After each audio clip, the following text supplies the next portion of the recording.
So as we said before, um, buffers are very important when it comes to biological systems, and there are several examples that we can point to. I want to show you this particular example. Now, this here is basically a modeling system of a blood cell and different type of reactions that can occur within it, depending on whether or not the blood cell is near to or in the proximity of tissues as opposed to the lungs, right? So this is a situation when it comes to the tissues where the blood cell is delivering oxygen to the tissues, and this is where um, in the lungs where the blood cell is absorbing or accepting oxygen and releasing carbon dioxide to the lungs.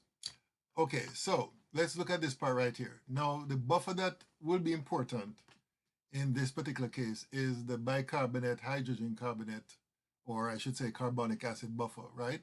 So, so here is the carbonic acid, here is the bicarbonate, okay? So there are a series of reactions that takes place as the oxygen is being delivered to the tissues, right? Um, Basically, as you can see here, oxygen is being delivered to the tissues as a result of the hemoglobin molecule basically releasing oxygen, all right? Whenever you have the blood cell in a region of low concentration of oxygen, that's basically what happens, right? Now, the oxygenated hemoglobin, of course, is here, and it is formed as a result of this reaction here, which involves hydrogen ions reacting with this. So therefore, you need hydrogen ions to basically allow the subsequent series of reactions to take place. Where do those hydrogen ions come from? It comes from the bicarbonic acid reacting to form the hydrogen ions and the bicarbonate ion, right? So basically, in this case, the carbonic acid is releasing hydrogen ions so that the subsequent series of reactions can take place, right? So that's basically how the buffer operates in this particular case where the concentration of hydrogen ions is being reduced as a result of this series of reaction. The carbonic acid basically produces a hydrogen ion, and therefore it shifts the equilibrium in this direction from left to right. Now, in the case of the blood cell here in the region of the lungs, basically the reverse reaction takes place, right?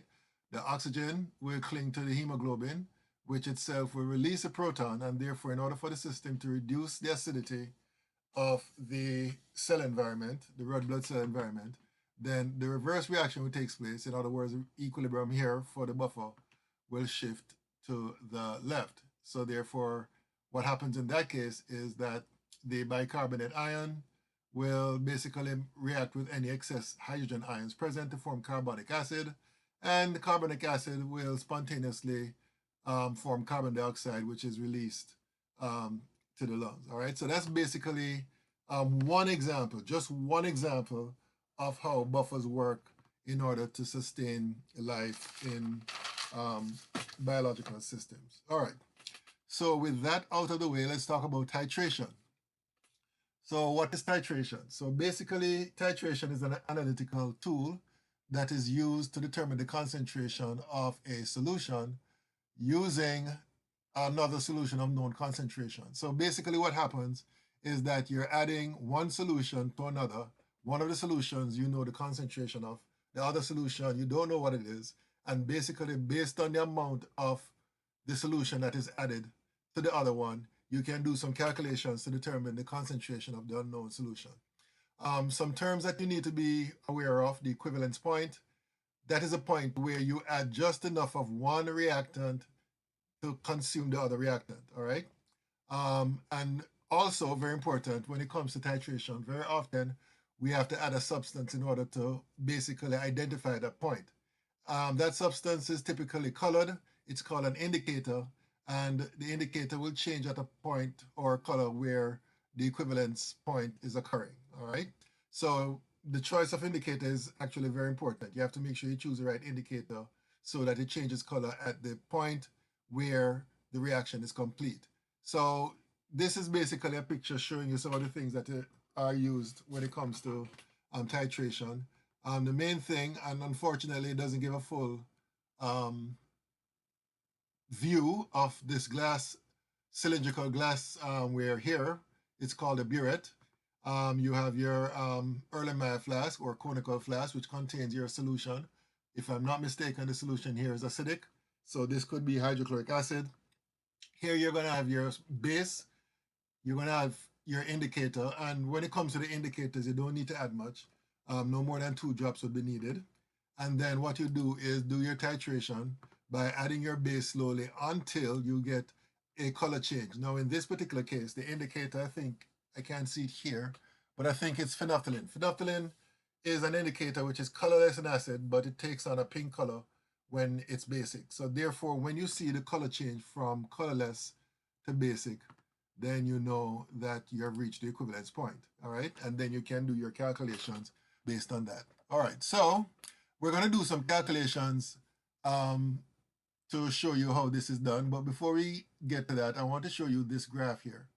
Now, this is a plot of the pH versus volume of base added for a titration involving a strong acid and a strong base, all right? So basically, just to give you a qualitative description of what is happening here. So you're starting from 0. So let me describe what's happening. You're going to have your acid in the flask, all right? So let's say you measure about 25 mils of that acid. Okay, that acid will go into the flask. You're going to follow that up with 2 drops of your indicator. Then you're going to stick an electrode from a pH meter, and then you're going to start adding sodium hydroxide from a burette slowly. In fact, I would say probably a mil at a time, but it depends on what you're trying to accomplish. So basically, that's what you're doing.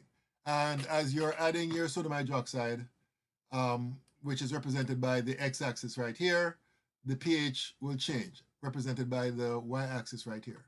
So this is the reaction right here, the reaction between sodium hydroxide and hydrochloric acid to form water and sodium chloride. Okay, so you'll notice what's happening here.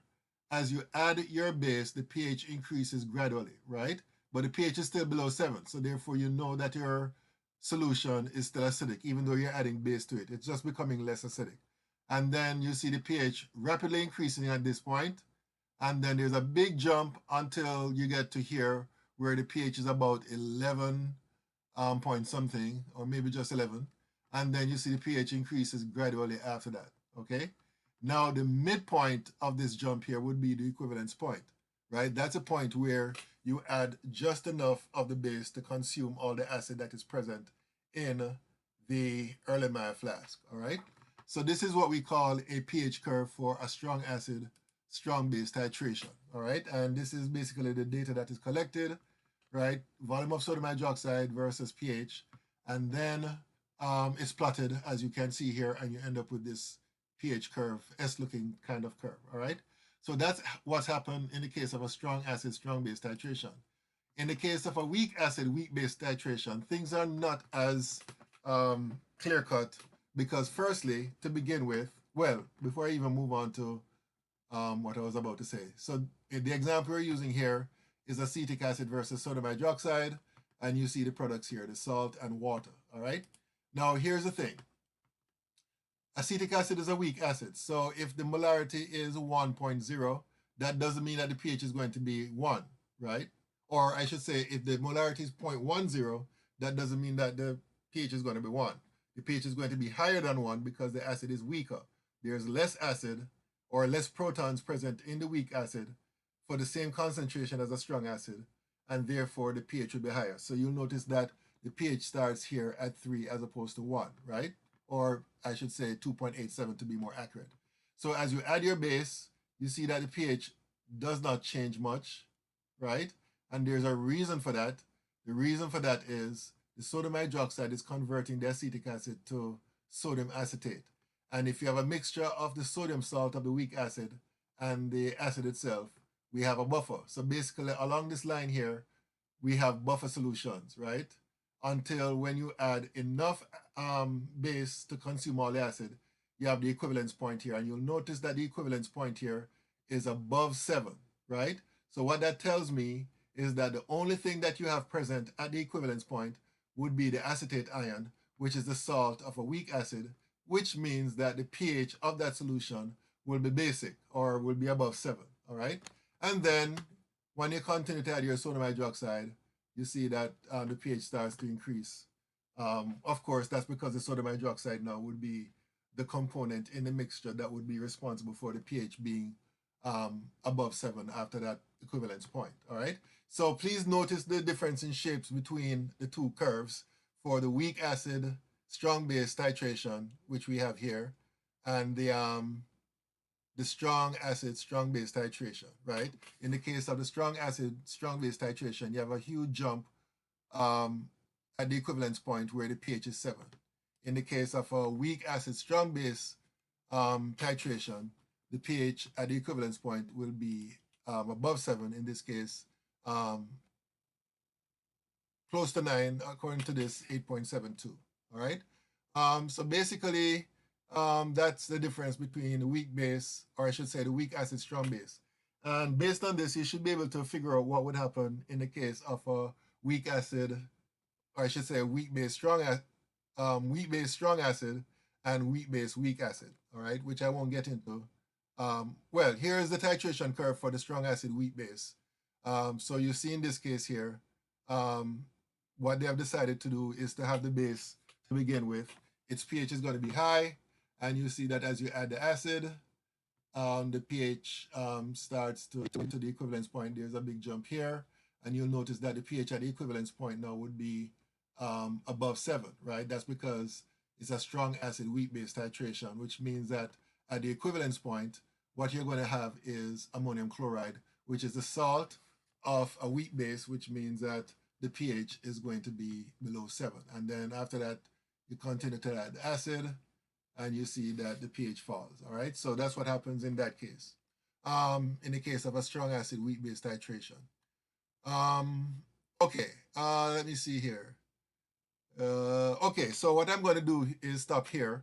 I'm going to do 2 examples, actually more than 2 examples, because I think it's important that you know how to tackle problems involving titration and determining the pH at every point. Let me just say this, going back to this slide right here, not this one. What we're going to learn in the next couple of slides is how do we calculate the pH at different points along the titration curve, right? So that's basically what we'll be doing for the next, I would say, 2, maybe 3 videos, all right? Okay, so we're going to stop here for now. Until next time.